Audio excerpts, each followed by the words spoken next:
ಕರುಣಾಳ ದೀಪ ಸಿರಿನುಡಿಯ ದೀಪ ಒಲವೆತ್ತಿ ತೋರುವ ದೀಪ.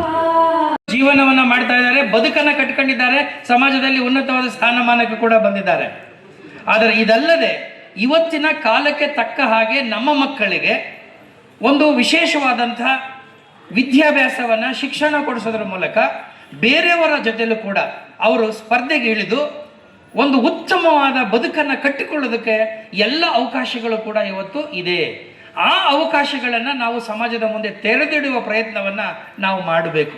ಅದು ಬಹುಶಃ ನಾವು ಇಂಥ ಜಯಂತಿಗಳಿಗೆ ಒಂದು ಅರ್ಥವನ್ನು ತಂದುಕೊಡೋಕ್ಕೆ ಸಾಧ್ಯ ಅಂತ ನನಗೆ ಅನ್ನಿಸ್ತದೆ. ಸಾಮಾನ್ಯವಾಗಿ ನಾವು ಅದನ್ನು ಈ ಡೈವರ್ಸಿಫಿಕೇಶನ್ ಅಂತ ಕರಿತೀವಿ. ಈ ಜನಾಂಗ ಅಥವಾ ಇದೇ ರೀತಿ ಇರ್ತಕ್ಕಂಥ ನನ್ನ ಪ್ರಕಾರ ನಾನು ಇವರೆಲ್ಲ ಈ ಕಾಯಕ ಅಂತ ಹೇಳಿದ್ರಲ್ಲ, ಕಾಯಕ ಯೋಗಿಗಳು ಅಂತ ಹೇಳಿದ್ರಲ್ಲ, ಶ್ರಮ ಸಂಸ್ಕೃತಿಯ ಒಳಗಡೆ ಬರ್ತಕ್ಕಂಥ ಜನ. ಶ್ರಮವನ್ನೇ ನಂಬಿ ಬೆವರನ್ನೇ ಅರಿಸಿ ಆ ಮೂಲಕವಾಗಿ ತನ್ನ ಜೀವನವನ್ನು ನೋಡಿಕೊಳ್ಳೋ ಜೊತೆಯಲ್ಲಿ ಸಮಾಜದ ಹಿತವನ್ನು ಕಾಪಾಡುವಲ್ಲಿ ಪ್ರಮುಖವಾದ ಆಧಾರ ಸ್ತಂಭಗಳಾಗಿರ್ತಕ್ಕಂಥವ್ರು ಈ ಶ್ರಮಿಕ ಜನಾಂಗದವರು. ಅದನ್ನು ನಾವು ಮರಿಬಾರ್ದು. ಬಟ್ ದುರಂತ ಏನಂದ್ರೆ ನಮ್ದು ಇದೇ ಸಮಸ್ಯೆ. ಮನೆ ಕಟ್ಟೋರು ನಾವು ಮನೆ ಒಳಗಡೆ ಹೋಗಂಗಿಲ್ಲ. ಮನೆ ಕಟ್ತೀವಿ ನಾವು, ಹಗಲು ಬಿಸಿಲು ಮಳೆ ಎಲ್ಲದೊಳಗೂ ಸಹಿಸ್ಕೊಂಡು ಮನೆ ಕಟ್ತೀವಿ. ಮನೆ ಗೃಹ ಪ್ರವೇಶಕ್ಕೆ ಅವ್ರ ಮನೆ ಒಳಗಡೆ ಹೋಗಂಗಿಲ್ಲ. ಗೃಹ ಪ್ರವೇಶ ಮನೆ ಒಳಗಡೆ ಇರಲಿ, ಇನ್ನು ದೇವ್ರ ಮನೆಗಂತೂ ಅಡಿಗೆ ಮನೆಗಂತೂ ಪ್ರವೇಶ ಮಾಡೋಂಗೇ ಇಲ್ಲ. ಇದು ಯಾವ ಸಮಾಜ? ಇದು ಯಾವ ನನಗೆ ಅರ್ಥ ಆಗ್ತಿಲ್ಲ. ಯಾವ ಸಮಾಜ, ಯಾವ ಸಂಸ್ಕೃತಿ ಮಾನವ ವಿರೋಧಿಯಾದಂಥ ಧೋರಣೆಯನ್ನು ಹೊಂದಿರ್ತದೆ, ಅಂತಹ ಸಂಸ್ಕೃತಿ ಅಲ್ಲಿ ಅಂಥ ಸಮಾಜದಲ್ಲಿ ಬೆಳವಣಿಗೆ ಅಷ್ಟು ಸುಲಭವಾಗಿ ಆಗೋದಿಲ್ಲ. ಆ ಬೆಳವಣಿಗೆನ ನಾವೆಲ್ಲರೂ ಅತ್ಯಂತ ಪರಿಶ್ರಮದಿಂದ ಒಗ್ಗಟ್ಟಾಗಿ ಪ್ರಯತ್ನ ಮಾಡಿದಾಗ ಮಾತ್ರ ಅದಾಗತ್ತೆ. ಇವತ್ತು ಕೂಡ ತಾಯಿ ಹತ್ರನೇ ಹಾಲು ಕೊಡುತ್ತಾನೆ ಮಕ್ಕಳ ಹತ್ರ. ಮಕ್ಕಳು ಹತ್ತರೆ ಮಾತ್ರ ಹಾಲು ಕೊಡುವ ತಾಯಿ ಇವತ್ತು ಇರೋವರೆಗೆ, ಎಲ್ಲಿವರೆಗೆ ಈ ದಮನಿತರು, ಶೋಷಿತರು, ಅನ್ಯಾಯಕ್ಕೆ, ದೌರ್ಜನ್ಯಕ್ಕೆ ಒಳಗಾಗಿದ್ದ ಜನಾಂಗ ತಮ್ಮ ವಾಯಸ್ಸನ್ನು, ತಮ್ಮ ಧ್ವನಿಯನ್ನು ಗಟ್ಟಿಯಾಗಿ ಕೂಗೋದಿಲ್ವೋ, ಒಟ್ಟಾಗಿ ಸೇರಿಸಿ ಒಕ್ಕೊರನಿಂದ ಕೂಗೋದಿಲ್ವೋ, ಅಲ್ಲಿವರೆಗೂ ನಮ್ಮ ಕೂಗು ಬರೀ ನರಿ ಕೂಗಾಗೆ ಉಳಿದು ಬಿಡ್ತವೆ. ಈ ಹಿನ್ನೆಲೆಯಲ್ಲೇ ಇಂತಹ ಸಮಾರಂಭಗಳು ಮತ್ತು ಇಂತಹ ಕಾರ್ಯಕ್ರಮಗಳು ತಮ್ಮ ಹೆಚ್ಚಿನ ಮಹತ್ವವನ್ನು ಪಡ್ಕೊಳ್ಳೋಕ್ಕೆ ಸಾಧ್ಯ.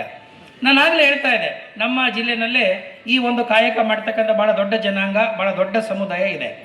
ಇವರೆಲ್ಲರೂ ಕೂಡ they all come in what is known as unorganised sector ಅಂತ ಕರಿತೀವಿ. ಅವ್ರು ಯಾರು ಕೂಡ ಆರ್ಗನೈಸ್ ಸೆಕ್ಟ್ರಲ್ಲಿ ಇಲ್ಲ. ಸಾಫ್ಟ್ವೇರ್ಲಿ ಎಷ್ಟು ಜನ ಇದ್ದಾರೆ? ಅವ್ರು ಹೇಳ್ತಾ ಇದ್ದಾರೆ ನಮ್ಮ ಸಂಸದರು. ನಾನು ಕೇಳ್ತೀನಿ, ಎಷ್ಟು ಜನ ನ್ಯಾಯಾಧೀಶರು ಇದ್ದಾರೆ ಬಹು ಸಮಾಜದಲ್ಲಿ? ನ್ಯಾಯಾಧೀಶರು ಎಷ್ಟು ಜನ ಇದ್ದಾರೆ ಬಹು ಸಮಾಜದಲ್ಲಿ? ದೇಶದ ಬಿಟ್ಬಿಡಿ, ನಮ್ಮ ರಾಜ್ಯದೇ ಮಾತಾಡುವ. ಅಂದರೆ ನಮ್ಮ ದೇಶದ ಅತ್ಯಂತ ನಿರ್ಣಾಯಕವಾದ ತೀರ್ಮಾನಗಳನ್ನು ಮಾಡುವ ಜಾಗದಲ್ಲಿ ಇನ್ನೂ ಕೂಡ ಈ ಜನಾಂಗದವರು, ಅಂದರೆ ಶೋಷಣೆಗೆ ಒಳಗಾದವರು ಕೂಡ ಆ ಮಟ್ಟಕ್ಕೆ ಬೆಳೆಯೋದಕ್ಕೆ ಆಗ್ತಾ ಇಲ್ಲ. ಶಿಕ್ಷಣ ಒಂದೇ ಅಲ್ಲ, ಇವತ್ತು ಶಿಕ್ಷಣವನ್ನು ಬಿಟ್ಟು ಮುಂದೆ ಯೋಚನೆ ಮಾಡಬೇಕು. ನಾವು ಸ್ಕಿಲ್ ಬಗ್ಗೆ ಮಾತಾಡಬೇಕು. ಇವತ್ತು ಸ್ಕಿಲ್ಸ್ ಬಗ್ಗೆ ನಾವು ಮಾತಾಡ್ತಾ ಇಲ್ಲ. ಇನ್ಫ್ಯಾಕ್ಟ್ ಹೇಳ್ತೀನಿ, ಕಲ್ಲು ಕುಟುಕೋದು, ಕಲ್ಲು ಕೊಡಿಯೋದಿದೆಯಲ್ಲ, ಅದು ಅಷ್ಟು ಸುಲಭವಾದ ಕೆಲಸ ಅಲ್ಲ. ಮೇಲ್ನೋಟಕ್ಕೆ ಅದು ನಿಮಗೆ ಶ್ರಮ ಅಂತ ಅನ್ನಿಸ್ಬೋದು, ಆದರೆ ಅದು it is A skilled job. It is A very very skilled job.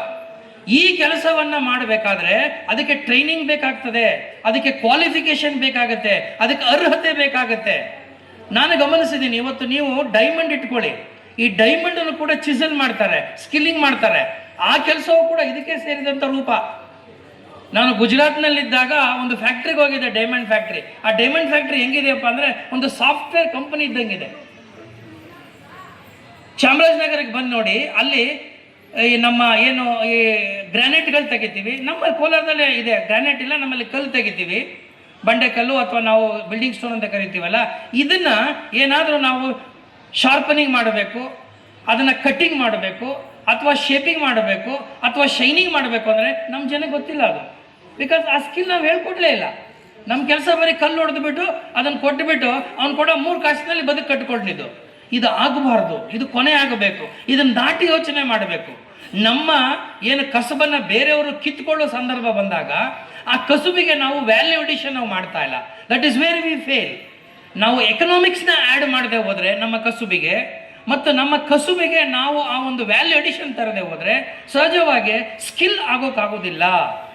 ನಮ್ಗೇನು ಅನ್ಸುತ್ತೆ, ಏನಪ್ಪ ನಾವು ಯಾಕೆ ಮಾಡಬೇಕಪ್ಪ, ನಮ್ಮಪ್ಪ ಕಷ್ಟಪಟ್ಟ ಆ ಬಂಡೆ ಮೇಲೆ ಜೀವನ ಕಳೆದ, ನಾನೇ ಅಲ್ಲಿ ಹೋಗಬೇಕು ಅನ್ನೋ ಪ್ರಶ್ನೆ ಬಂದ್ಬಿಡ್ತದೆ. ಬಟ್ ಇವತ್ತು ಹಂಗಲ್ಲ. ಪ್ರತಿಯೊಂದಕ್ಕೂ ಕೂಡ ವ್ಯಾಲ್ಯೂ ಅಡಿಷನ್ನು ಮತ್ತು ಸ್ಕಿಲ್ ನಾವು ಡೆವಲಪ್ ಮಾಡಿಕೊಂಡಿದ್ದೆ ಆದರೆ, ಆ ದೃಷ್ಟಿಯಿಂದ ನಾವು ಯೋಚನೆ ಮಾಡೋದಾದರೆ ಆ ಕಸುಬಿಗೂ ಕೂಡ ಒಂದು ಹೊಸ ಅರ್ಥವನ್ನು ತಂದುಕೊಡ್ಬೋದು. ಅಂದರೆ ಶಿಕ್ಷಣದ ಜೊತೆಯಲ್ಲಿ ಏನು ಸ್ಕಿಲ್ ಅಂತ ಕರಿತಾ ಇದ್ದೀವಿ, ಆ ಸ್ಕಿಲ್ ಬೇಕು. ಇವತ್ತು ನಮ್ಮ ಗ್ರಾಮಗಳಿಗೆ ಹೋದರೆ SLC ಫೇಲ್ ಆದವರು ಇದ್ದಾರೆ, PUC ಬಿಟ್ಬಿಟ್ಟಿದ್ದವ್ರು ಇದ್ದಾರೆ, ಡಿಗ್ರಿ ಇನ್ಕಂಪ್ಲೀಟ್ ಮಾಡಿದವರು ಇದ್ದಾರೆ. ಅವ್ರು ಎಲ್ಲಿ ಕರ್ಕೊಂಡು ಕೆಲಸ ಕೊಡ್ತೀರಿ? ಉದ್ಯೋಗ ಅವಕಾಶ ಎಲ್ಲಿ ಸೃಷ್ಟಿಯಾಗುತ್ತೆ? ಅವರಿಗೆ ಯಾವುದ್ರೊಳಗೆ ಆಸಕ್ತಿ ಇದೆಯೋ ಅವರಿಗೆ ಸ್ಕಿಲ್ನ ನಾವು ಡೆವಲಪ್ ಮಾಡಿಕೊಡೋಕ್ಕೆ ಸಾಧ್ಯವಾಗದಾದರೆ, ಅವರ ಒಂದು ವಿದ್ಯೆ ಅರ್ಹತೆಗೆ ತಕ್ಕ ಹಾಗೆ ನಮ್ಮ ಯುವ ಸಂಪತ್ತು, ಯುವ ಜನಾಂಗ ಆ ರೀತಿ ಅಲ್ಲಿ ಕಾಲಹರಣ ಮಾಡೋದು ತಪ್ಪುತ್ತೆ. ಅದು ನಮ್ಮೆಲ್ಲರ ಸಾಮೂಹಿಕವಾದ ಜವಾಬ್ದಾರಿ ಆಗಬೇಕು, ಈ ವ್ಯವಸ್ಥೆಯ ಜವಾಬ್ದಾರಿ ಆಗಬೇಕು. ಆ ದಿಕ್ಕಿನಲ್ಲಿ ಇಂತಹ ಕಾರ್ಯಕ್ರಮಗಳು ಮತ್ತು ಸಮಾಜಗಳು ಕೂಡ ಯೋಚನೆ ಮಾಡಬೇಕು ಅಂತ ಮಾತನ್ನು ಹೇಳ್ತಾ